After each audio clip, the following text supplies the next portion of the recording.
नमस्कार मंडळी, स्वागत आहे तुमचं माझ्या आजच्या नवीन पॉडकास्टमध्ये. आजचा आपला विषय आहे सायरास कॉर्नर. पण पॉडकास्ट सुरू करण्यापूर्वी जर तुम्ही माझ्या चॅनलवर नवीन असाल तर माझ्या चॅनलला सबस्क्राईब करून घ्या. सोबतच शेजारी असलेल्या बेल आयकॉनला प्रेस करा सो दॅट कोणतीच अपडेट तुम्ही मिस करणार नाही. तर मग वाट कसली बघताय, चला सुरू करूया आजच्या आपल्या पॉडकास्टला. मंडळी, जेव्हापासून सुपर हिरोचं आगमन झालं आहे तेव्हापासून वायफाय फॅमिलीचा कॉन्टेंट एकदम रटाळ होत चालला आहे. नुसतं आपलं त्याचं शिशू दाखवणं सुरू असते. आता समजलं, जग जाहीर झालं आहे की वायफळांच्या घरी कॉन्टेंट जन्माला आला आहे. सॉरी, मुलगा जन्माला आला आहे.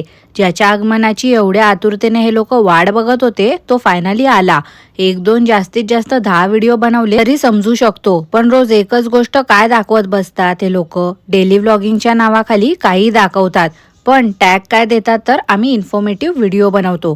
ज्या नवीन बाळंतीण आहे जिने बाळाला आताच नुकता जन्म दिला आहे, आमच्या व्हिडिओमधून खूप काही शिकायला मिळेल. पहिलं तर कोणी यांच्याकडून शिकायला काही यांना तरी यायला हवं की नको.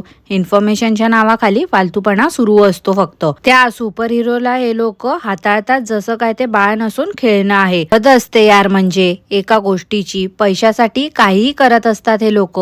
कोण पण त्या बाळाला बघायला आलं की झालं ह्यांचं सुरू. कॅमेरा हातात घ्यायचा आणि बाळाला व ज्यांनी त्या बाळाला घेतलं आहे त्यांना स्कॅन करून टाकायचं पूर्ण. त्या बाळाला नुसतं खेळणं म्हणून वापरतात.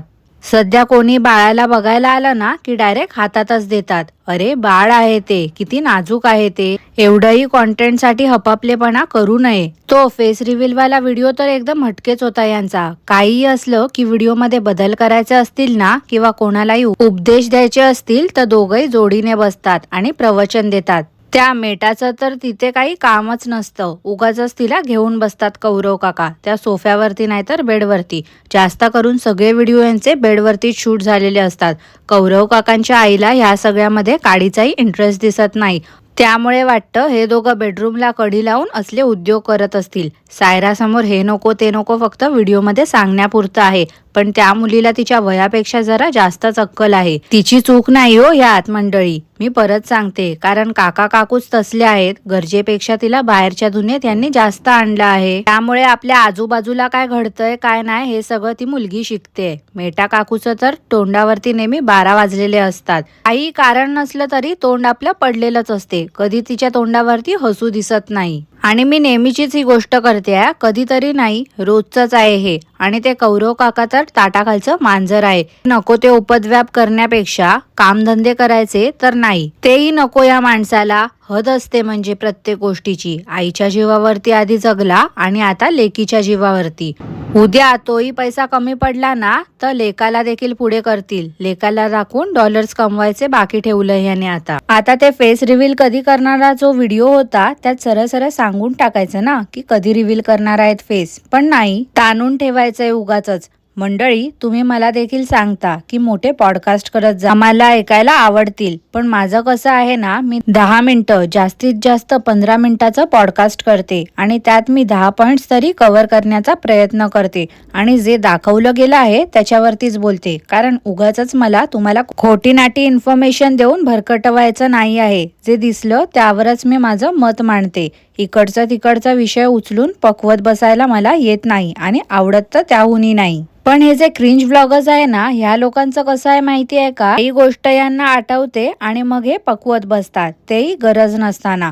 आता ह्या लोकांनी व्लॉगिंग कशी स्टार्ट केली हे तर जग जाहीर आहे. या लोकांनी अनेक वेळा सांगून टाकलं आहे की यांनी व्लॉगिंग कशी सुरू केली, पण नाही, तेच आपलं सारखं सांगत बसायचं आणि उगाचच व्हिडिओची लेंथ वाढवायची. एवढं मात्र या लोकांना छान जमते. लॉकडाऊनमध्ये या लोकांकडे काहीच काम नव्हतं, त्यामुळे यांनी काय केलं तर सायरा गाणं गायची, श्लोक बोलायची, ते छोटे व्हिडिओज रेकॉर्ड केले आणि ते युट्यूब वरती टाकले.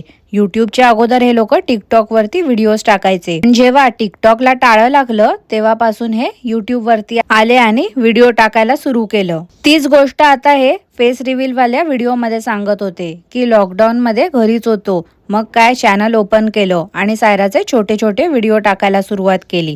काकू बोलतात, सुरुवातीचे जर व्हिडिओ तुम्ही बघितले असाल तर ते 1 मिनिटाचे 30 सेकंदाचे असे होते.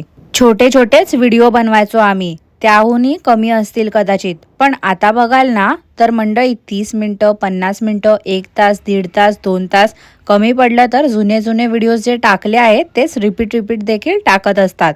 मेमरी जपण्यासाठी म्हणून यांनी व्हिडिओची सुरुवात केली असं यांचं म्हणणं आहे. मग आता का बरं हे लोक त्या मेमरीज बघताना दिसत नाही कधी? दिवसभर तर व्लॉगिंग सुरूच असते ना यांचं. कधी कोणत्या व्हिडिओ मध्ये दिसलं आहे का? तर नाहीच. आणि उठसूट सगळ्याच काय मेमरीज यांना जपायच्या असतात. आता मुलाचा वाढदिवस म्हणा किंवा शाळेमध्ये तो पहिला आला किंवा काहीतरी त्याला अवॉर्ड मिळाला आहे, या सगळ्या गोष्टींच्या मेमरीज जपल्या तर समजू शकतो. पण रोजच आपलं तेच रुटीन का दाखवायचं यांना?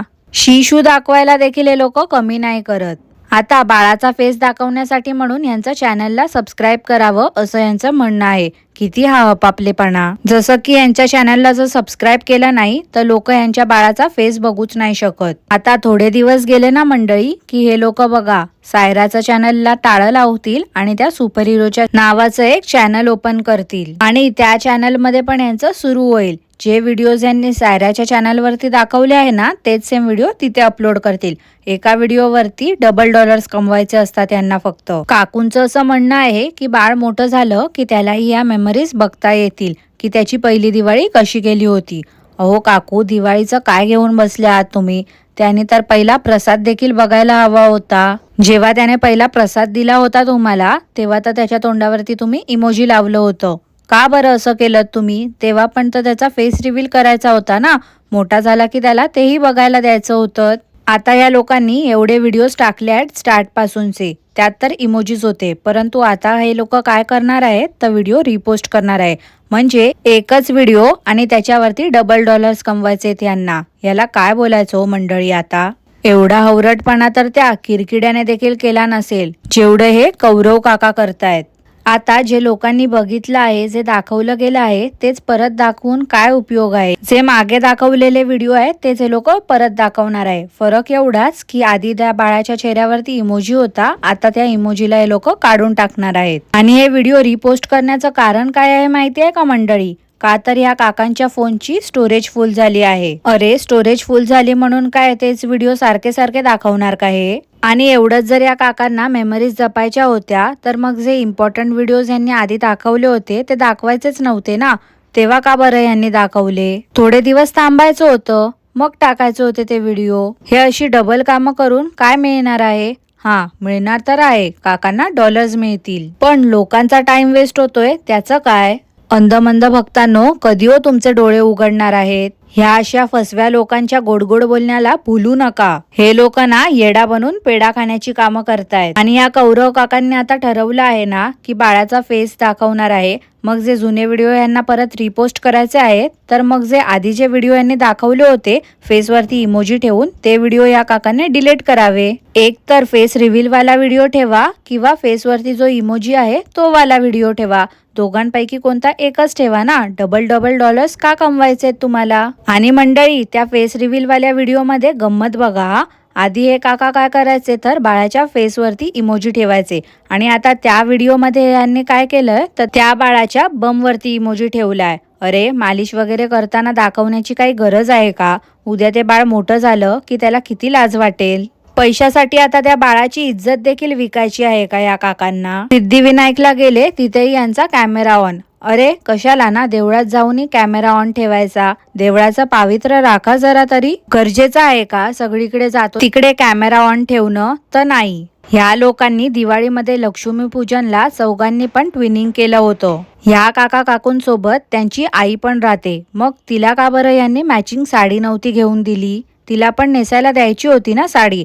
नेहमी आपलं चौघच मिरवत असतात प्रत्येक व्हिडिओमध्ये. ती आई देखील यांच्यासोबत राहते ना. मग यांचं कर्तव्य नाही का तिला पण फोटोशूट मध्ये इन्व्हॉल्व करून घ्यायचं? ती बिचारी तर नेहमी साईडलाच असते. मेटा काकूंनी जशी साडी नेसली होती सेम तशीच साडी त्या आईला पण घेऊन द्यायची होती. पण नाही, ते या काकांना जमणार नाही. पप्पाचा विषय लय हार्ड आहे. हे गाणं पाहिलं का मंडळी? त्या सायराला एकदम तोंडपाठ होतं.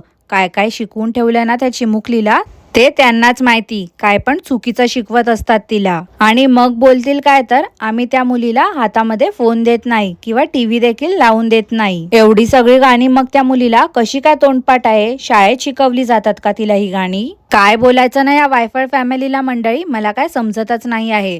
तर आजसाठी एवढंच. आजचा पॉडकास्ट मी इथेच थांबवते. आजचा पॉडकास्ट तुम्हाला आवडलं असल्यास लाईक करा, शेअर करा, चॅनलला सबस्क्राईब करायला विसरू नका. सोबतच शेजारी असलेल्या बेल आयकनला प्रेस करा सो दॅट कोणतीच अपडेट तुम्ही मिस करणार नाही. धन्यवाद.